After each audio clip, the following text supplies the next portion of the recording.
This does not look good for Operation Luster, the British effort to deploy troops on the ground in Greece. With the first ships carrying British and Commonwealth soldiers leaving Egypt at the beginning of March, maybe that is why. British Prime Minister Winston Churchill, possibly also troubled by memories of the Gallipoli campaign in the Great War, tells Foreign Minister Anthony Eden on the 1st of March that Britain should make sure it has a way out if the expedition faces certain defeat. But beyond supply difficulties, well, there is the actual war in the field to cover. Last week saw the first clash between British and German forces near Elagila, with the Germans coming out on top. Rommel, perhaps encouraged by this first success and sticking with the strategy of offensive defense and keeping contact with the enemy, pushes the German positions even farther east. Before he arrived on the scene, the original plans marked Sirte as the main forward German position. However, the Germans have already moved closer to the British positions. This week, on the 28th, Rommel himself visits this old new position, Nophelia, inspecting troops and defensive works. This is about 130 kilometers east of Sirte, but that is not enough for Erwin Rommel. On the 1st, he receives more information that helps him decide. After a reconnaissance flight, scouting the ground between Nophelia and the oasis of Marata, Rommel learns the terrain is very hard for motorized formations. That makes any strong flanking move very unlikely and makes the Via Balbia even more important. The coastal road running along the Gulf of Sirte and directly from Tripoli all the way to Elagila, the British forward position. The next day, March 2nd, the War Diary notes that Machine Gun Battalion 8 and the 1st Battalion of Anti-Aircraft Regiment 33 reached the front behind Reconnaissance Battalion 3 and Anti-Tank Panzer Battalion 39. Also on that day, Rommel gets more confirmation from Berlin that Hitler supports everything he has done so far in Africa. So why not keep going in the same way? Rommel likely thinks to himself. The next day, the German forward positions are moved once more, pushed to Arc de Farim. This is a place of great historical importance. Ancient legends tell of Carthage and Cyrene agreeing to set their border by a simple race. Two envoys from each city set out along the coast at the same time. And where they meet? Well, that would be the new border. When the Carthaginian brothers de Fellini meet the Greeks much farther east than expected, the Cyrenians accuse them of starting early. To settle this, the Fellini accept being buried alive on the spot to prove their honesty. Altars are raised there, the Venerum, which long marked the boundary between Carthaginian and Cyrene land, and later the divide between Roman Africa and Cyrenaica, and even later the border between the Western and Eastern Roman empires. The new arch built in 1937 supposedly stands on that very same place, which is very much open to debate, and today marks the border between the two parts of Libya, Italian Tripolitania and Cyrenaica, carrying the words, kind and bountiful. Son, may you never see anything greater than the city of Rome. So German command in North Africa now sits right at the border, at least on paper, of British-controlled Cyrenaica. The same day, 3rd Recon and the 39th Panzer destroyers pushed even farther east. The two units set up near Casa Ristoro, an Italian way station, pretty much halfway between the Arco dei Fellini and Elagila, maybe 30 kilometers from the British lines. In the meantime, MG Battalion 8 regroups in the area between Casa Ristoro and Arco dei Fellini the next day, the 4th. The Germans secure their new position. Johann Strach, commander of the 5th Light, takes a small force south of the German positions to Sebsha el-Chabira. The Salt Marsh and the sea here have also formed. The defile of Mukta, right? Strike has the defile and the few paths through the marsh mine. With their advance, the Germans have also gained a small port, Ras el Ali, though it is far from what you might picture when thinking of a lonely port on the Mediterranean coast. Rommel explains. Like all those places with high-sounding names, this was in reality a bleak and miserable hole to which the quartermasters very soon began sending stores. The British are, of course, almost entirely focused on Greece and Operation Luster. However, at the very least, the clash of last week finally makes Cyrenaica Command and Middle East Command under Archibald Wavell understand something. Wavell cables the Chiefs of Staff in London on 2nd of March. The enemy could possibly maintain up to 1 infantry division and 1 armored brigade along the coast road in about 3 weeks.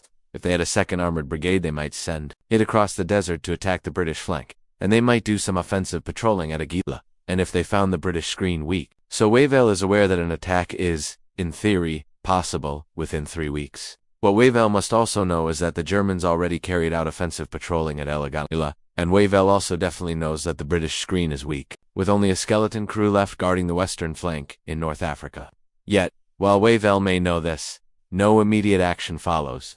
As Wavell further notes, I do not think that with this force the enemy will attempt to recover Ben. But as B.H. Liddell Hart points out in the Rommel papers, such thinking did not allow for a Rommel And there I will end this week in North Africa. Rommel and the Africa Corps are inching ever closer, enforced to the British lines at El Agheila and Mirzabriga, with Wavell aware, yet unable or unwilling to do anything about it. While both sides are troubled by their fair share of problems, equipment, shortages, long supply lines, and all that, it is also clearly the case that, at least for the moment, the Germans and the Italians have the upper hand in North Africa.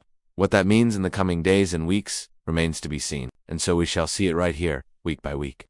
That is how we cover things in Time Ghost Productions. And all of those productions, including this mini-series, are made possible thanks to the Army. You too can join the Army and be part of our future at timego.tv or patreon.com. Charles Sharp is our Africa ally this week, and these are the newest commissioned officers. Do not forget to subscribe. See you next time. Music. And Weekold has urgent problems that he feels must be dealt with. He wants more escorts for his naval transports. Right now the convoys are, without a doubt, the Achilles heel of Operation Sunflower. If the Royal Navy and Royal Air Force manage to regularly stop them before they get to Africa, Rommel's outlook would be grim. Luckily for Rommel, though, they have not really been able to do that. For the whole month of February, Royal Navy submarines have only been able to sink 2 supply ships in total here, adding up to 3,495 tons of Axis supplies lost, with another 2,532 tons lost in other ways. Like a fire aboard the German ship Lever. All in all, that is 6,027 tons. Compare that with the supplies that do arrive. Across the same time period, the Germans and Italians have sent 12,491 troops, 10,682 tons of fuel, and 79,183 tons of supplies to Libya, with much more set to arrive. So, the Royal Navy has only been able to sink less than 5% of that total. And where is the Royal Air Force? Well, like the great majority of all forces under Archibald Wavell's Middle East Command, is almost completely focused on Greece. That is why they have not been able to do real damage to German convoys in February, at least in the Mediterranean. The few units that are not busy with Greece are instead focused only on Malta. That British-held island is really feeling the pressure. Just on the 25th, a German bombing raid, one of many, and seeming to grow in number lately, manages to destroy 7 Wellington bombers stationed there and badly damage another 7. The commanders realize that if this barrage keeps going, keeping bombers on Malta could become too costly. They are tempted to move the planes to airfields in Egypt instead. And the same is true for the Sunderland flying boats stationed on the shores of the island. But this would badly hurt RAF abilities in the skies over North Africa. The distance of a sortie against, let's say, the port of Tripoli would grow from about 355 kilometers from Malta to over 1,500 kilometers from some of the airstrips in Egypt. That would mean that Tripoli and its port would be out of effective direct range for the Wellington bombers, and that would mean fewer sorties, more wear and tear, and smaller payloads. But the Axis ships heading for that harbor are doing well as it is. And that is because, while there is no question of not keeping the RAF's anti-shipping force on Malta, it consists of only a single swordfish squadron, and that is being troubled by Fliegerkorps from Sicily. And that is still not all. While British AA batteries on Malta are doing their best, they are simply overwhelmed. And fighter pilot morale on Malta has also taken a real hit. It is no picnic. In North Africa, though for the Axis, landing troops and supplies in Libya is one thing. Moving them around after they get there is something else entirely.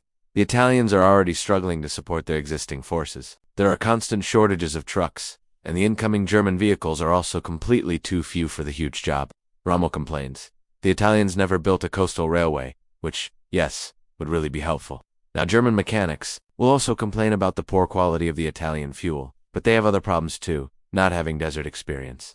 Like they have to put extra air filters on engines, and they have to adjust carburetors. They have, though, sent supplies along the coast in small ships, which takes pressure off the truck columns, though the Italians advise against this practice. And the reason for that is that these small ships are easy targets for RAF planes. But as I just said, that is not a real threat, at least for now. The RAF in the region cannot even defend effectively, much less launch attacks. The British have other supply problems as well. Since the German arrival, the port of Benghazi, the one closest to the British forward positions, has come under a constant rain of German bombs, and mines dropped in, on, and around the port. The port itself cannot be properly defended against the Luftwaffe because of a lack of anti-aircraft guns. However, that does not mean the port is fully defenseless. On the 28th, a hurricane from No. 3 RAF squadron stationed at Benina manages to shoot down a Junkers 88 with help from a fairly new really powerful technology, radar. Yet Benghazi recently received some radar stations. But the problem is not really knowing where the enemy is. It is having the ability to stop him, to shoot him out of the sky. AA is weak, and so is fighter strength. Besides No. 3 RAAF, there's the British No. 73 Squadron based at Buamud near Tobruk, with 3 more Hurricanes now sent in. Well, there was no 208 Squadron in Egypt, too far away to make a difference over Benghazi anyway. But that is on its way out of Africa, off to Eleusis in Greece, naturally. So, if both No. 3 RAF and 73 Squadron are at full strength, which a squadron almost never is, we have 24 Hurricanes, maybe 27 if we count the 3 new arrivals. Compare that with at least 150 Stuka dive bombers and 120 long-range bombers, YO-88S and H-111s spread across North Africa and Sicily, and also the small but still present Regia Aeronautica, Italy's Air Force, with 43 planes as of February. All that means that the capture of Benghazi has done almost nothing to ease the British Army's long overland haul from Tobruk. This trip is almost 650 kilometers long, and that has serious results for the British motor pool. Every unit, every service, is short of motor transport, and the shortages are getting worse because the few vehicles they have are overworked, and they do not have spare parts. This lack of transport means that now the British frontline units lack equipment, fuel, and ammunition. Yet this is far from the biggest supply problem the British need to overcome. As is the case with the port of Benghazi, the Suez Canal, the vital artery carrying the lifeblood of the British Empire from east to west and back again, is also a main target of the Luftwaffe's fury. In February and the beginning of March, the Suez Canal is shut partly or fully for days at a time, all because of German acoustic and magnetic mines. The Heinkel 111s responsible belong to a specialist mine-laying unit based on Rhodes since January. This is a giant headache for an empire spread across continents. Port Suez is overcrowded as ships remain stuck, waiting for the passage to reopen. As a result, supply delays keep growing worse than ever. It even affects the planned British operations in Greece and the strength of the Royal Air Force and Royal Navy in the Mediterranean. Right now, the aircraft carrier HMS Formidable is on its way to replace HMS Illustrious, damaged in January. With Suez under constant threat, its arrival is also delayed. Yet, like the Germans, the British are improvising. This week, an ambitious plan is set in motion. The idea is to lay army pipes along the whole length of the Suez Canal, with commercial bunker storage available in Suez. Ships carrying fuel could then dump their cargo into the pipeline, with more vessels standing by at port said to fill their tanks. Although this makeshift pipeline likely will not be working until October. February 26, 1941. All is quiet on the North African front, or at least that is how it looks.